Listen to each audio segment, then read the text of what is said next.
Olá, tudo jóia? Tudo bem com você, com a sua família, com o seu ministério? Eu espero que esteja tudo bem com a sua vida em todos os aspectos e setores dela. Seja bem-vindo, bem-vinda a mais um grupo de videoaulas promovidas pelo CEID, o Seminário Evangélico da Igreja de Deus.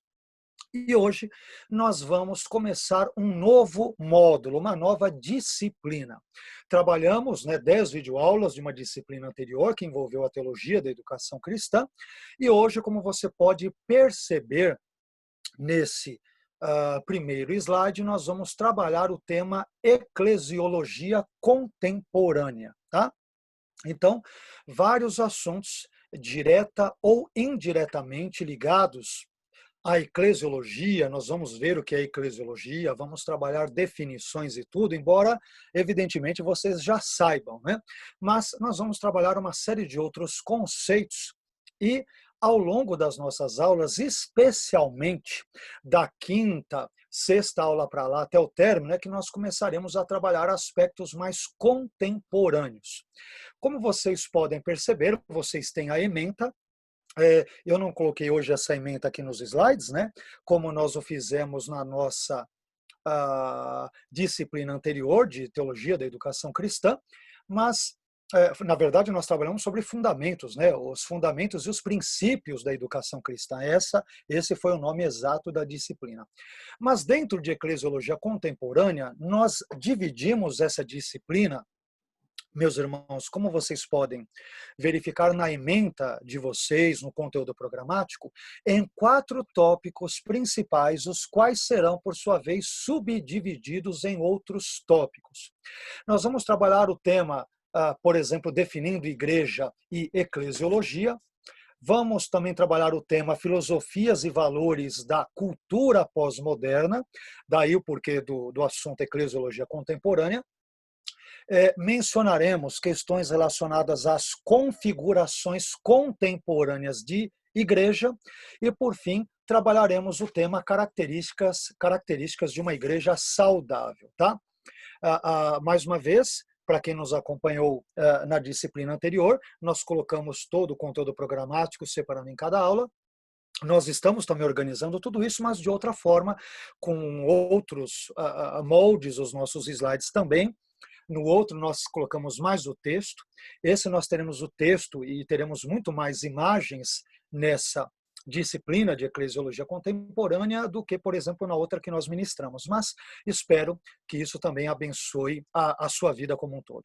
Bem, sem mais delongas e sem mais informações, mais uma vez, sejam todos bem-vindos e vamos diretamente começar a nossa disciplina na nossa primeira videoaula, aula introdutória do tema da disciplina de mestrado de teologia do CEID, eclesiologia contemporânea. Eu gostaria de começar primeiramente trabalhando os vários sentidos da palavra igreja.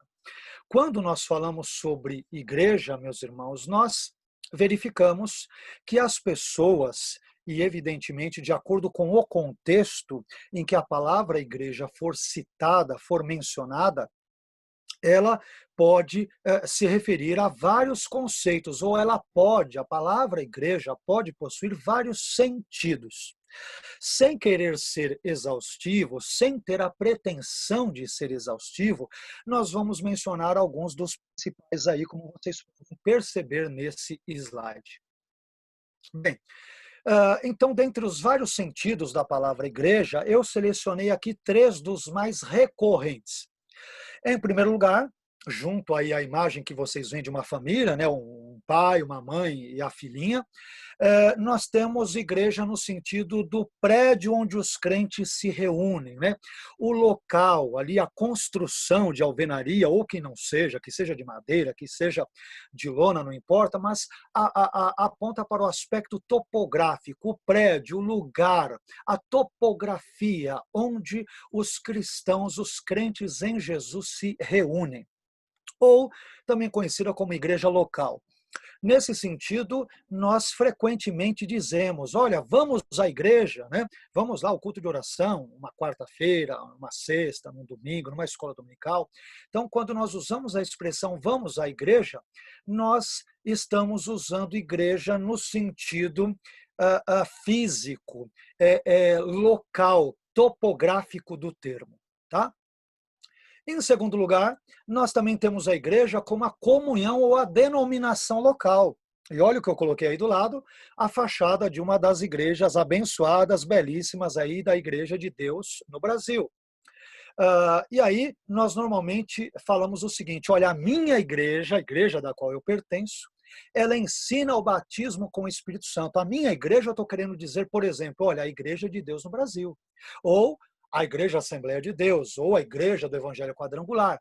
Diferentemente do que diria uma igreja presbiteriana. Ela não ensinaria isso, ou não ensinaria isso no mesmo sentido em que os pentecostais ensinam, correto?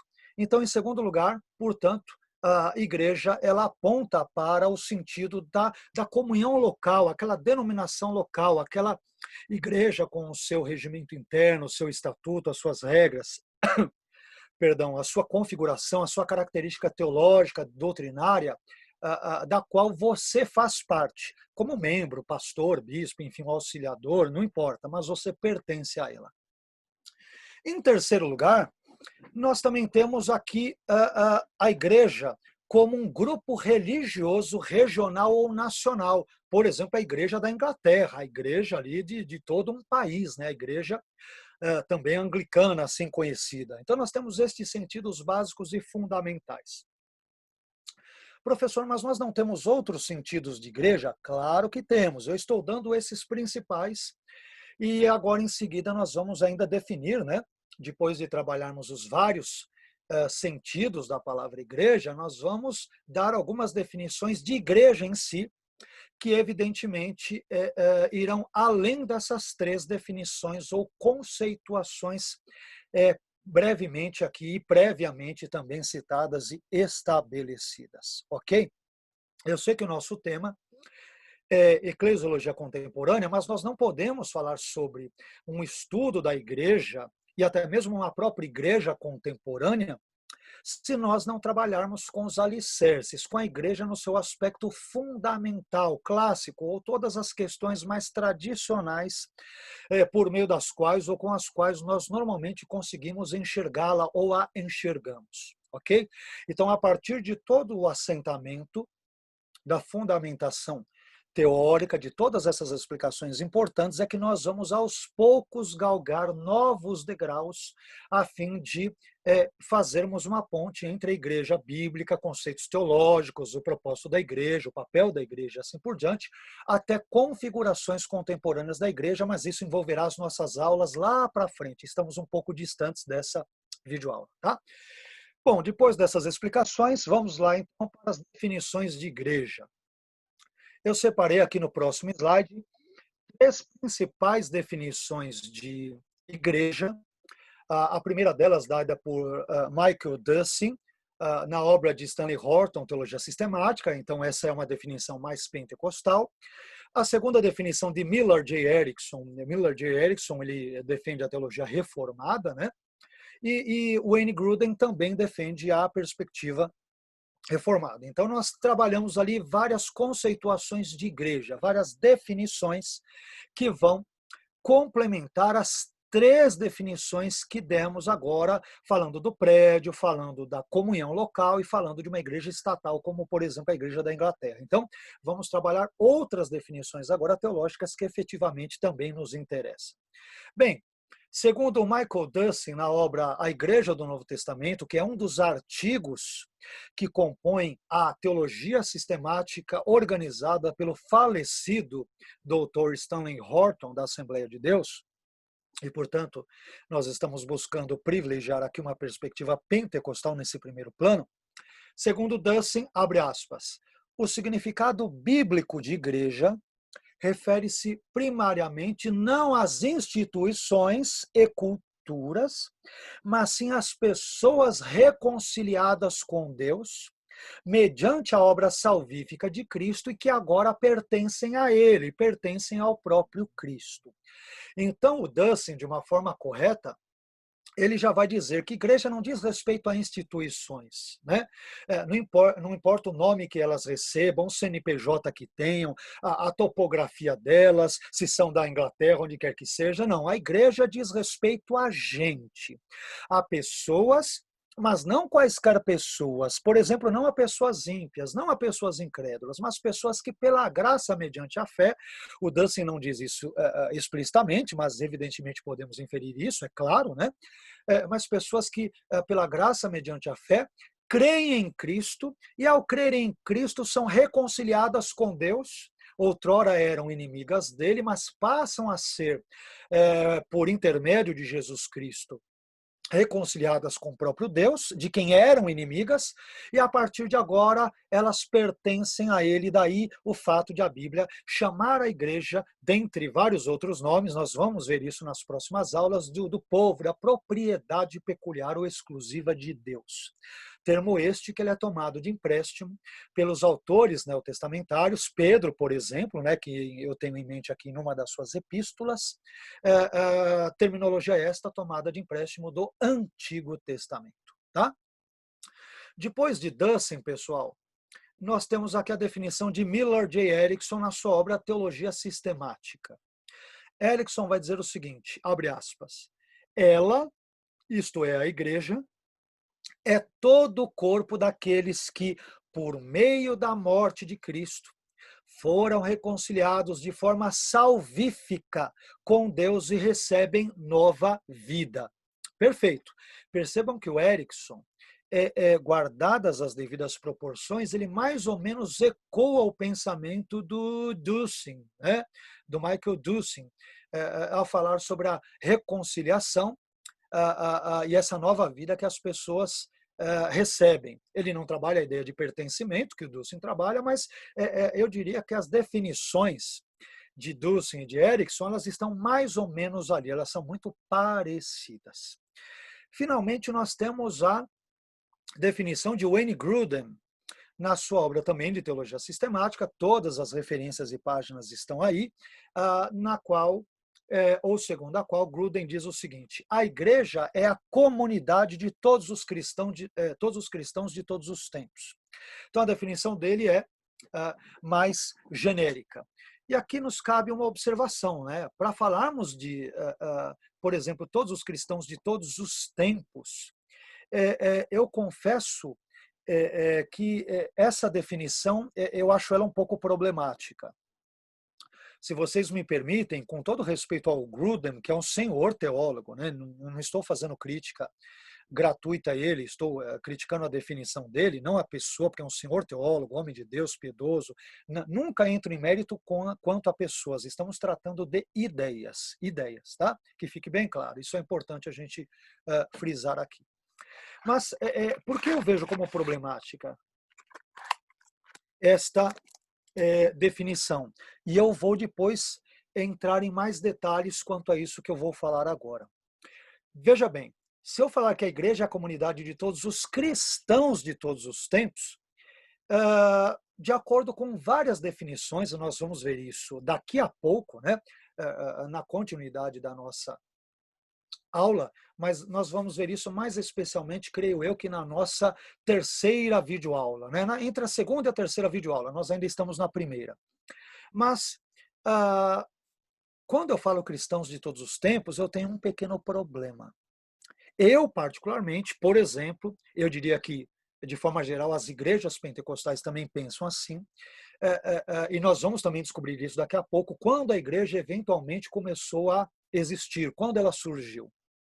Bem, se eu creio, como a maioria esmagadora dos pentecostais ou carismáticos creem, que a igreja surge a partir do Novo Testamento. Alguns vão dizer que foi com Jesus, com os apóstolos de Jesus, em Atos 2. A gente vai daqui a pouco entender um pouco disso também. Isso faz parte das nossas próximas videoaulas, tá? Especialmente da segunda videoaula eu vou tratar isso, as possíveis origens da igreja. Mas, se eu digo que a igreja existe a partir de Atos 2, por exemplo, quando da descida do Espírito Santo, a qual se deu por volta do ano 30 e alguma coisa, entre 30 a 33 depois de Cristo, mais ou menos, bem mais ou menos, tá? Pode ter sido até antes do ano 30, porque, raciocine comigo, Jesus nasce de 6 a 4 antes de Cristo.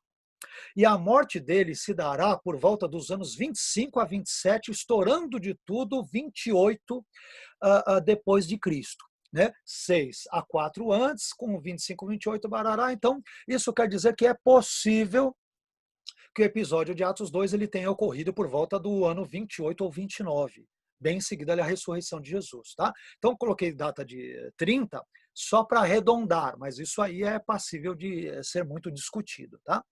Bom, mas eu acho que vocês já entenderam onde eu quero chegar.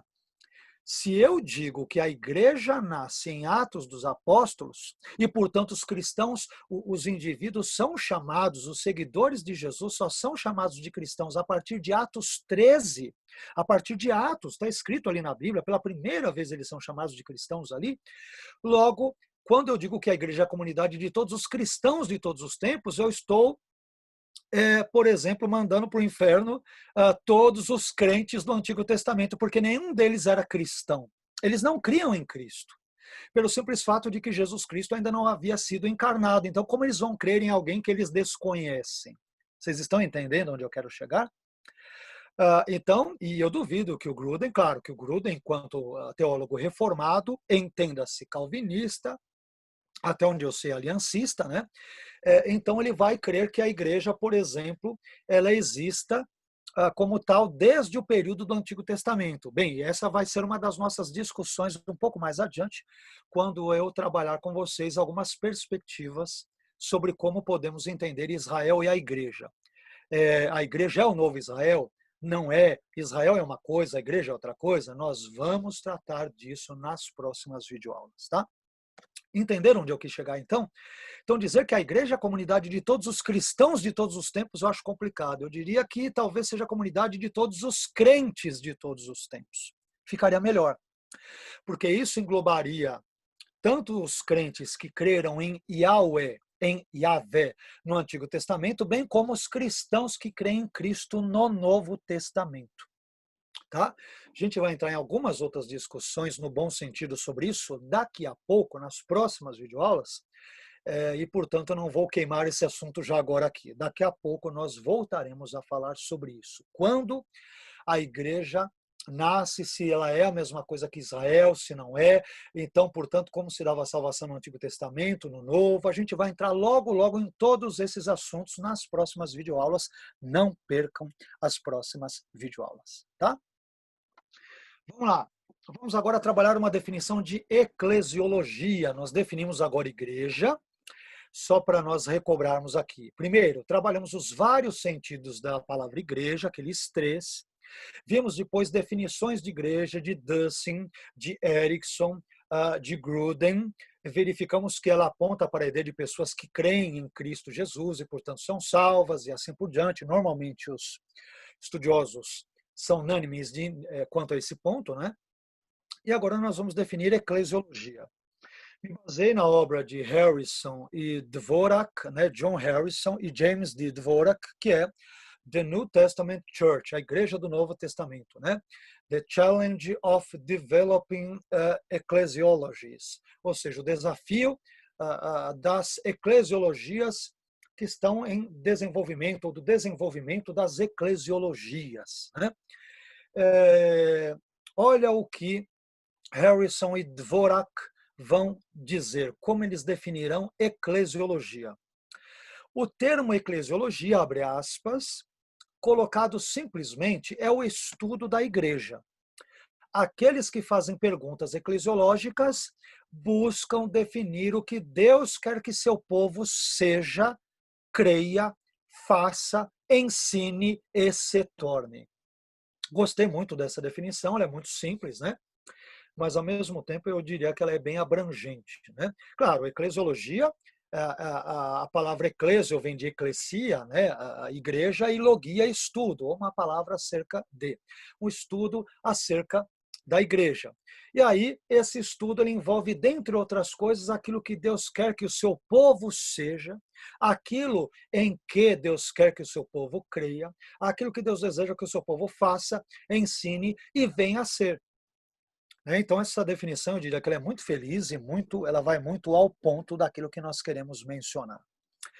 Bem, mas partindo para uma última etapa desta primeira videoaula, que ela tem um caráter, como vocês podem perceber, bem introdutório, mas eu espero que estas informações estejam agregando conteúdos importantes para a sua vida, né?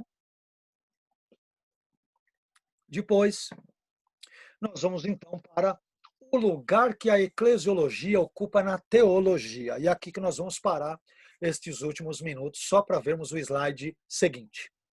Bem, nós falamos da teologia, nós temos a disciplina teológica como um todo, né? E aí é importante nós sabermos que lugar a nossa disciplina, claro que a nossa disciplina é específica, a eclesiologia contemporânea. De uma eclesia, de uma igreja contemporânea e tudo, eu tenho que, antes de tudo, estabelecer bem os fundamentos e, portanto, falar da igreja em si, do estudo da igreja e de todos os aspectos, assuntos, informações e temas referentes à eclesiologia tradicional, à disciplina da eclesiologia como tradicionalmente tratada aí nas faculdades, nos seminários, nos institutos bíblicos e assim por diante, tá? Bem, mas vamos lá. Então, nós colocamos aqui nesse gráfico a teologia no centro, e aí nós vamos ver cada uma das cores, vermelha, amarela, verde e azul, representando as 4 subdivisões principais da teologia. Nós temos a teologia, né?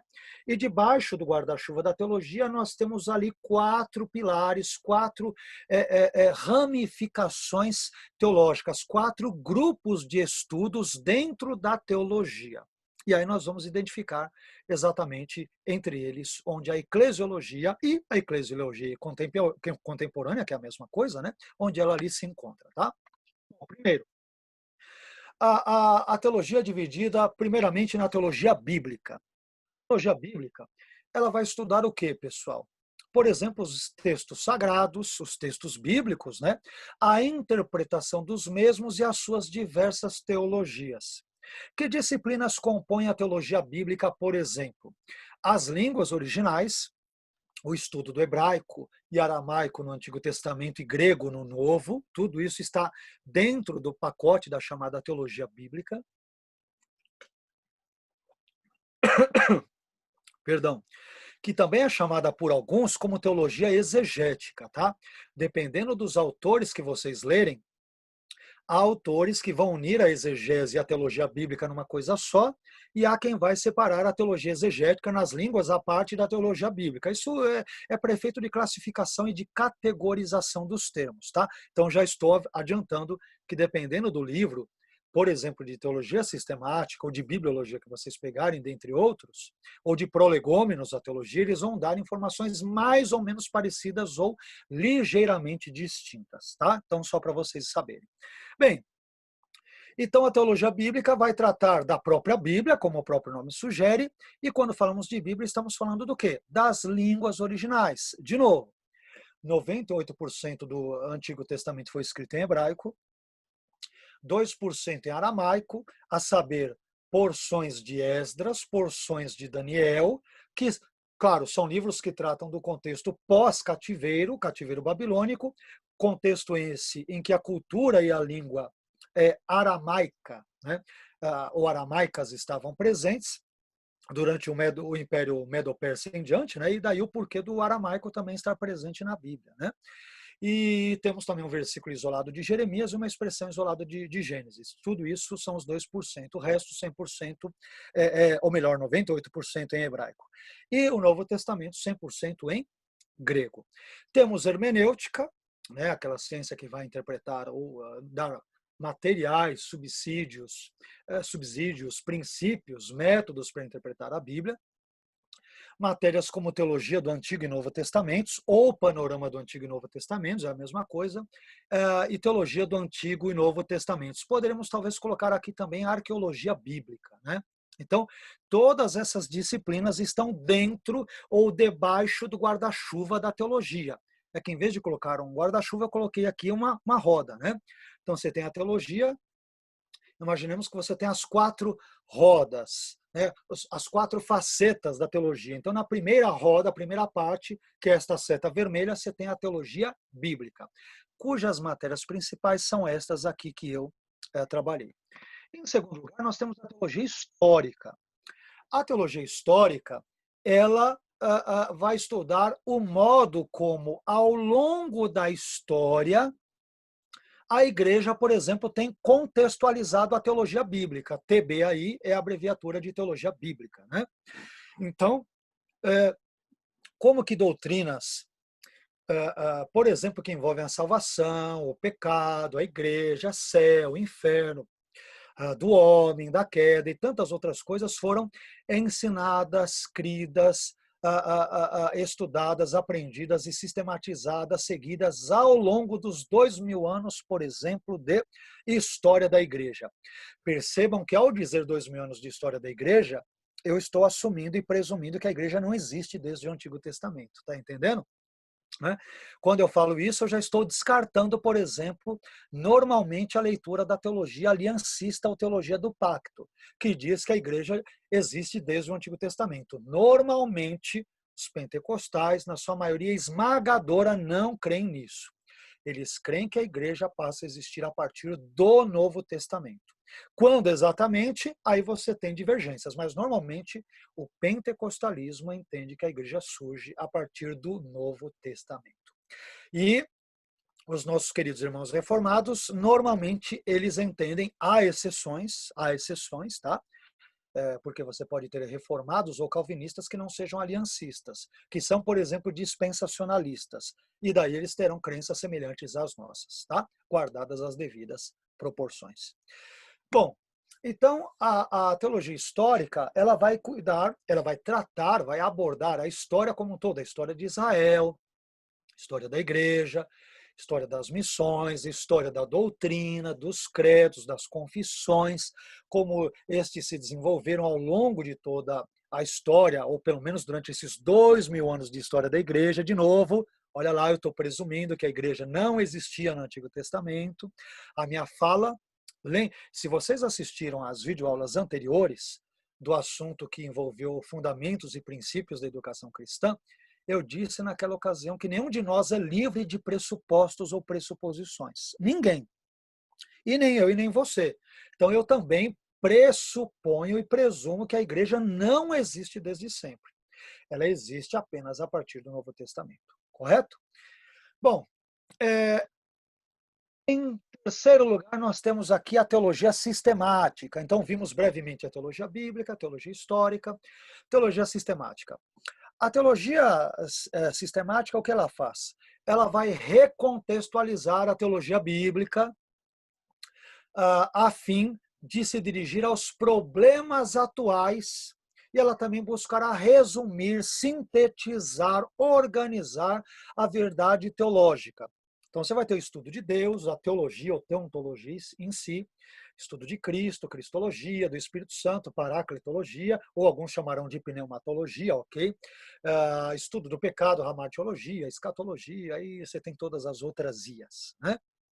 Então, a teologia sistemática vai trabalhar sobre isso. E aí, olha que matérias, por exemplo, estarão na teologia sistemática.